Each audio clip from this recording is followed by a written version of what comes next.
Hello दोस्तों, आज हम बात करेंगे अमिताभ घोष के द्वारा लिखी गई बुक द लिविंग माउंटेन की। द लिविंग माउंटेन बुक जो है वो कोविड महामारी के बीच में लिखी गई थी और इसे लिखा है दुनिया के जाने माने लेखक अमिताभ घोष ने। ये जो बुक है वो दरअसल एक स्टोरी बुक है और ये इन्वायरमेंट को सेंटर में रख के लिखी गई है।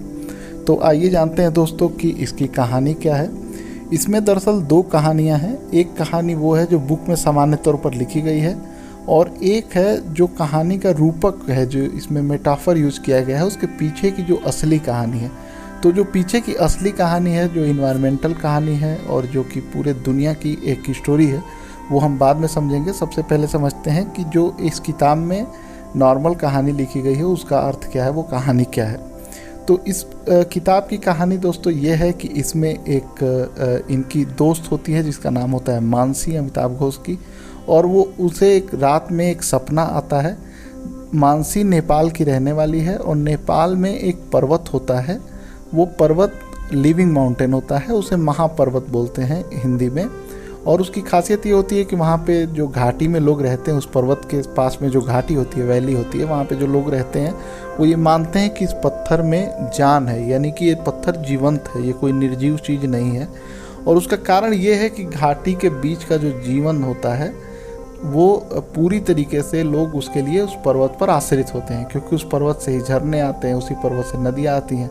उस पर्वत के चलते जो ठंडी हवाएं होती हैं वो आने से रुकती हैं और उस पर बहुत सारी जड़ी बूटियाँ, पेड़ पौधे इत्यादि भी पाए जाते हैं। तो उनका जीवन पूरी तरीके से उस पर्वत पर निर्भर होता है।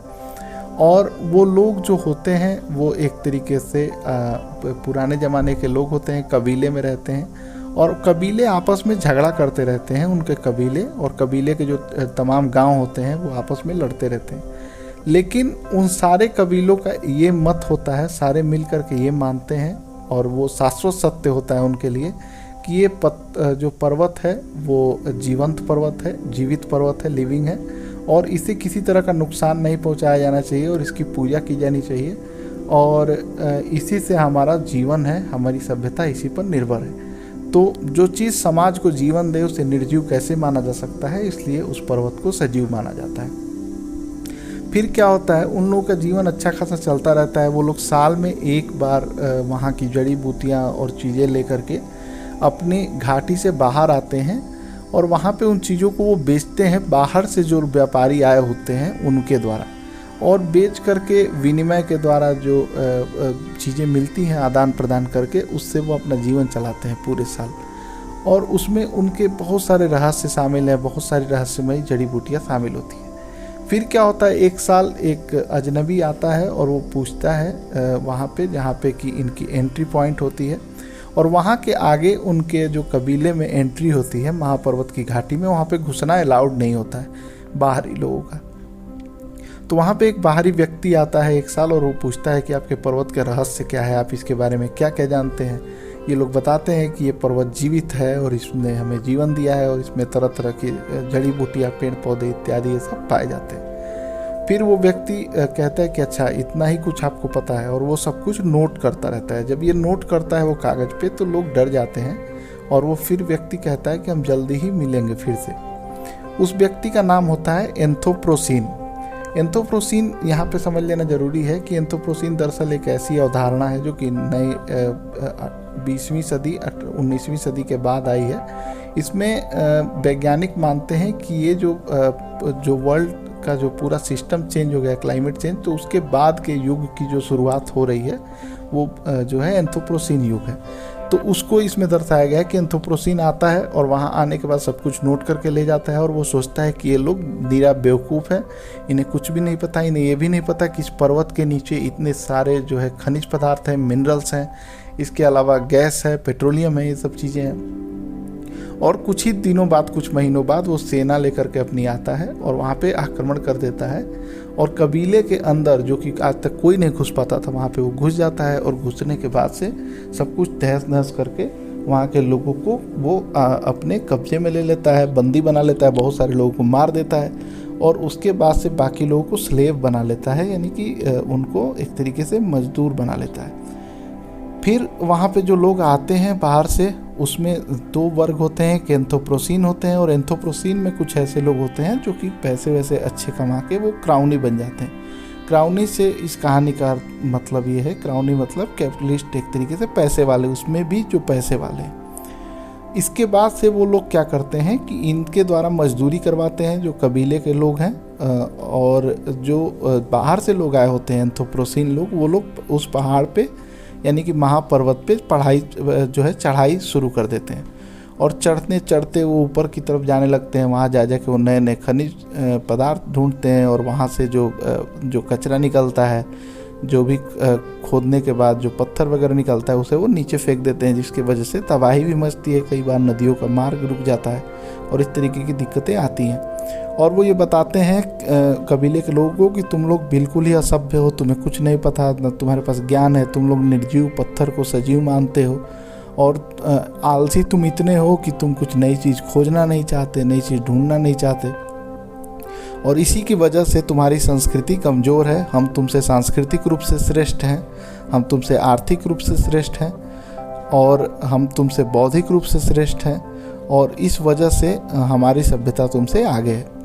फिर वो करते करते ऊपर चढ़ने लगते हैं, और ऊपर चढ़ते चढ़ते वो और समृद्धि के रूप में प्राप्त करने लगते हैं। फिर क्या होता है, फिर ये होता है कि जो नीचे लोग रह रहे होते हैं, धीरे धीरे उनकी अवधारणा बदलनी शुरू हो जाती है।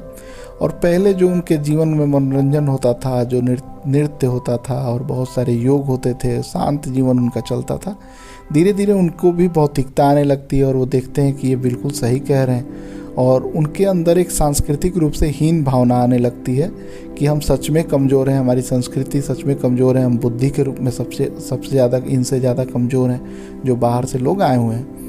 ये सब होते होते फिर क्या होता है कि इनके अंदर ये भावना आते आते फिर इनके अंदर एकजुटता भी आ जाती है, और ये सोचते हैं कि अगर वो ऐसा कर सकते हैं एंथ्रोपोसीन, तो हम भी ऐसा कर सकते हैं, हम भी ऊपर चढ़ सकते हैं। इसके बाद से ये लोग अपनी टोली बना लेते हैं, और टोली बनाने के बाद कहते हैं कि अब हम मजदूरी नहीं करेंगे, बल्कि हम भी ऊपर चढ़ना शुरू करेंगे। और इसके बाद से जब वो ऊपर चढ़ते हैं तो उसमें काम करने के लिए नीचे मजदूर चाहिए होता है। तो ये जो अपने में के जो गरीब लोग हैं, जो कबीले के पहले के और ज़्यादा गरीब लोग हैं, उनको ये सपना दिखाते हैं कि देखो आज हम चढ़ने जा रहे हैं, कल तुम्हारा भी नंबर आएगा, फिर उसके बाद उससे ज़्यादा जो गरीब है उसका भी नंबर आएगा, और इस तरीके से सारे लोग एक दिन ऊपर चले जाएंगे।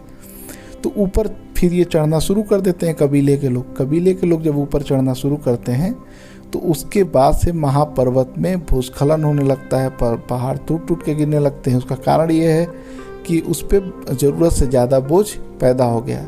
फिर जब वो लोग कुछ ऊपर जाते हैं कबीले के, तो ऊपर जो एंथ्रोपोसीन होते हैं उनको दिखाते हैं कि तेरा नीचे तो देखो क्या हो रहा है। जब वो नीचे देखते हैं तो देखते हैं कि नीचे तो तबाही आ गई है, और तबाही इसलिए आई है क्योंकि पहाड़ के ऊपर जो है डिस्टरबेंस क्रिएट किया जा रहा है, बहुत ज़्यादा माइनिंग हो रही है, इस तरीके की चीज़ें हो रही हैं। लेकिन जो लोग कबीले के ऊपर आए होते हैं वो इस पे ध्यान नहीं देते हैं। वो सोचते हैं कि नीचे जाने का मतलब होगा कि अपने लोगों से गालियां खानी होंगी, क्योंकि हमने सपना दिखा करके हम ऊपर आए हैं। वो और ऊपर जाते हैं और ऊपर जाते हैं, और ऊपर जाने के बाद एंथ्रोपोसीन उन्हें फिर से नीचे का रास्ता दिखाते हैं, और नीचे भयावह स्थिति होती है। और उस समय वो कहते हैं कि तुम्हें सही तरीके से चलना सीखना चाहिए, जिससे कि इस पर ज़्यादा बोझ ना पड़े। इस पर्वत पर तुम्हें सही तरीके से चलना नहीं आ रहा, तुम हल्के पाँव से चलना सीखो, अच्छे जूतों का प्रयोग करो, अच्छे उपकरणों का प्रयोग करो। और चूंकि एंथ्रोपोसीन के पास ये सारे उपकरण पहले से हैं, क्योंकि वो लोग पहले से इस चीज़ों को एक्सप्लॉइट कर चुके हैं, तो वो ज़्यादा धनी है। फिर ऐसा होता है कि अंत में जा कर के जो एंथ्रोपोसीन होते हैं और जो कबीले के लोग होते हैं वो आपस में मिल जाते हैं, और आपस में मिलने का कारण ये होता है कि जो एंथ्रोपोसीन के साथ क्रोनी लोग होते हैं, जो शुरू में अमीर हो गए होते हैं, वो एंथ्रोपोसीन को भी पीछे छोड़ देते हैं और वो आगे बढ़ते जाते हैं। फिर एंथ्रोपोसीन और जो कबीले के लोग होते हैं वो दोनों मिल कर के डिसाइड करते हैं कि अब और ऊपर नहीं जाना, हम वापस नीचे चलना चाहिए। और उस समय एंथ्रोपोसीन कहते हैं कि दरअसल आपकी संस्कृति और सभ्यता अच्छा था, बेकार नहीं था, हमें वो चीज़ समझ में नहीं आई। हमें दरअसल समझना चाहिए था कि नदियों के अंदर भी जीवन होता है, पहाड़ों के अंदर जीवन होता है, पेड़ पौधों के अंदर भी जीवन होता है, और ये चीज़ हम नहीं समझ पाए समय रहते। ये सब सुन के कबीले के लोगों को बड़ा आश्चर्य होता है, क्योंकि वो खुद इन चीज़ों को भूल चुके होते हैं। फिर एंथ्रोपोसीन कहते हैं कि आपके यहाँ की एक नृत्यांगना जो कलावती उसका नाम होता है, जो डांस करती हैं, उनको वो ढूंढते हैं क्योंकि उनके पास बहुत ज़्यादा पारंपरिक ज्ञान होता है। जब वो नृत्यांगना को ढूंढते हैं तो आमतौर पे तो सारी नृत्यांगना मारी जा चुकी होती हैं या जेल में होती हैं, क्योंकि जब एंथ्रोपोसीन आए होते हैं तो सबको मार चुके होते हैं। लेकिन एक कोई बूढ़ी नृत्यांगना उन्हें मिल जाती है और उससे वो कहते हैं कि आप हमें पारंपरिक ज्ञान दीजिए और किस तरीके से आप डांस करते थे वो करके दिखाइए। तो वो फिर डांस करना शुरू करती है, और जब वो डांस करना शुरू करती है तो एंथ्रोपोसीन और कबीले के लोग यह महसूस करते हैं कि उनके पाँव के नीचे भी कोई चीज़ काँप रही है, किसी चीज़ में वाइब्रेशन हो रहा है। इसके बाद से वो लोग जो एंथ्रोपोसीन होते हैं, बाहर के लोग, विदेशी लोग, वो कहते हैं कि हम इस पर्वत को बचाएंगे और इस पर्वत को जीवन देंगे। ये सब सुनने के बाद वो जो बूढ़ी नृत्यांगना होती है वो बिल्कुल उन पर भड़क जाती है और कहती है, तुम्हारी हिम्मत कैसे हुई इस तरह से बात करने की? क्या तुम मालिक हो उस पर्वत के? क्या तुम इस सृष्टि के रचयिता हो? तुम्हें यह समझना चाहिए कि उस पर्वत की वजह से तुम्हारा जीवन है, तुम्हारे जीवन की वजह से वो पर्वत नहीं है। वो पर्वत जो है मनुष्य प्रजाति के आने से पहले से था, और हो सकता है कि मनुष्य प्रजाति इस दुनिया से ख़त्म हो जाए फिर भी वो रहे।